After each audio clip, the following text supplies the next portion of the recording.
I'm not trying to memorize it the first couple of times that I read it. I'm just trying to connect.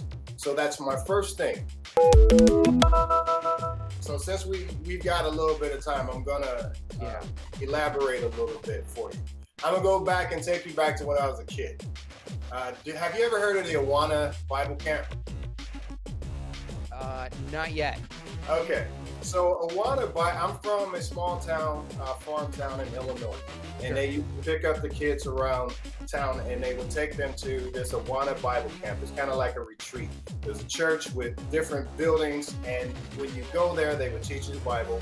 Then they had competitions for Bible verses, and whoever could memorize the most Bible verses, they give you these things called shares. And when you memorize the verse, you got to share. And if you got so many shares, you got to get things like candy bars, Doritos, snacks, things like that. So I ended up memorizing the most verses of anybody that was there, because I wanted to be able to go to the sugar shack so I could get candy bars, Snickers, Twix, all the stuff that's not good for you. But it was good for me. But I had a motivator. The point was that there was something that was motivating me to memorize those verses. Besides learning the word and internalize it in my heart, that's just a foregone. Is that how it still works today? You're like, I'm going to go down to Starbucks and order, a triple caramel frappuccino, and 3 of those blue, scary-looking lollipop things. Well, I don't know if you heard, but there's this thing called insulin when you get older. Yeah. When you get too much of it, it leads to something else that might lead to you losing something. And I want to keep what I got. You know what I'm saying? So how do you lever that early experience into what you do now?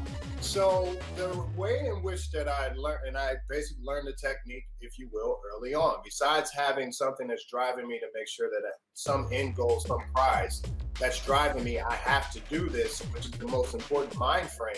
It's going over it, and if I'm stumbling on my words when I'm memorizing, and again, it's my first thing, Oren, I'm just reading it. I'm reading it without trying to memorize it for the first couple of times. I'm trying to connect when I'm doing a character, I'm trying to connect with the material. And my wife will tell you, sometimes she'll see me reading a script and there's a character like, I'm just not connecting with this guy. And I read it again. I'm not trying to memorize it the first couple of times that I read it. I'm just trying to connect. So that's my first thing. I'm trying to connect with the material. Once I find a quote hook point that interests me, I found something that interests me about this person. Then I begin to start to find different beats that, all right, this makes sense. How would I say this if it were me? If I were in this particular situation, and then I just keep going over it. Before I know it, it's starting to become internalized. And I build it beat by beat by beat. I connect, I find the beats, and then I just keep plowing through it, and I begin to practice it. If you're planning to become a deal maker at this level, make sure to join the Daily Dealmaker.